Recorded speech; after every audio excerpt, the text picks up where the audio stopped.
From WEVU-TV, Mike Cannington with sports. Once and for all, this merry-go-round known as the Bill Parcells Sweepstakes is finished, at least as far as the Tampa Bay Buccaneers and their owner Hugh Culverhouse is concerned. Mr. C met with Parcells today in our nation's capital. The topic of discussion, Parcells' renewed interest in the head coaching job he turned down just a couple of weeks back. When all the talk ended, Parcells' name was officially scratched from the list of candidates. Bill was disappointed. He had looked forward to the possibility of being coach. He had his opportunity, and it just didn't happen this time. It did not happen, but it did happen for Chuck Knox out in Los Angeles, the LA Rams' new man in the fold. Knox replacing John Robinson in Tinseltown. Knox returning to the club. He guided from 1973 through 77. He has a 4-year deal worth more than $600,000 per season. On to the court now. The world champion Chicago Bulls, yes, Mary Jo's favorite, the Bulls, paying a visit to the arena in Miami. The Heat back home for the first time in a couple of weeks, following a not-so-successful West Coast trip. And boy, what a club to face when you're licking your wounds, as the young Heat players were. Phil Jackson and company in town and not looking to pay him any due. Scottie Pippen with the slam. But he was matched in the first quarter by Glenn Rice. He had the hot hand early, 13 points in the first quarter, 3 on the bomb. The Canseco brothers, Jose and Ozzie, on hand. Scary moment for the Bulls late in the game. Michael Jordan flying into the crowd. He hurt his shin, but you know what? The airman, his airness would return late in the game.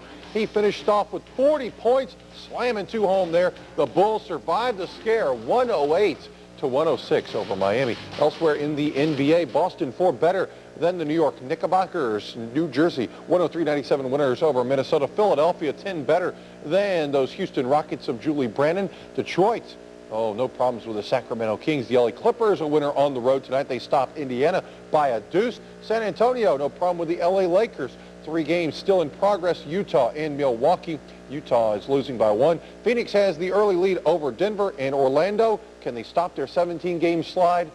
Probably not. They are losing again. Number 1 Duke in College Park to face ACC foe Maryland. Watch Grant Hill show off the leaping ability, the two-fisted slam. Thomas Hill will say, well, I can fill it up from the outside. And number 1 Duke had no problem with the Terps tonight. Duke wins it 83-66.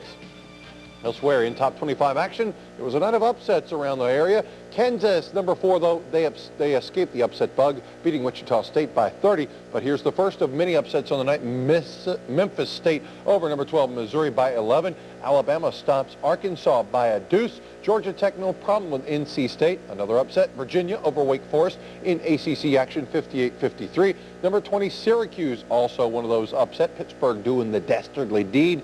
Number 22, North Carolina Charlotte, no problems with Virginia Tech.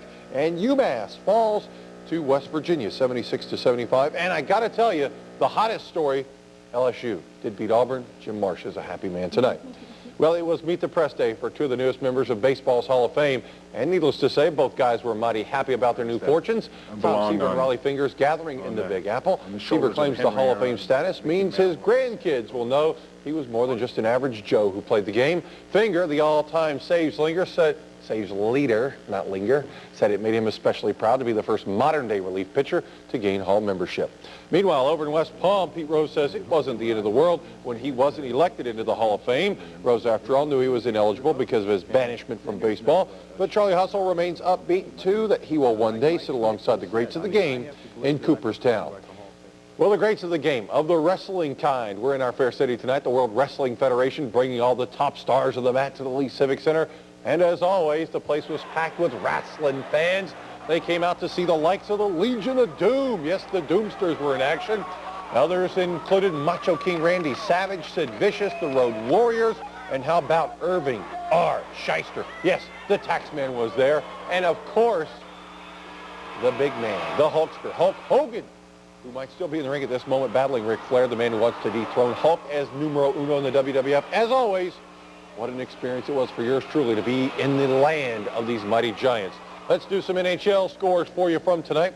Buffalo has the late lead over Quebec 4-2. Montreal was a 1-goal winner over Boston. The Rangers and the Blues getting it on, and it was St. Louis making the Rangers sing the Blues 5-3 the final there. Winnipeg 4-1 over Edmonton in the third, and San Jose, the worst team in hockey, playing Calgary 1-0. It would be interesting to see San Jose Sharks play the Orlando Magic if they could find maybe tiddlywinks or something, because they are so futile. Mike, I have a question for you on this wrestling. They wear all this makeup. When they hit the mat, doesn't it smear and get all over the place?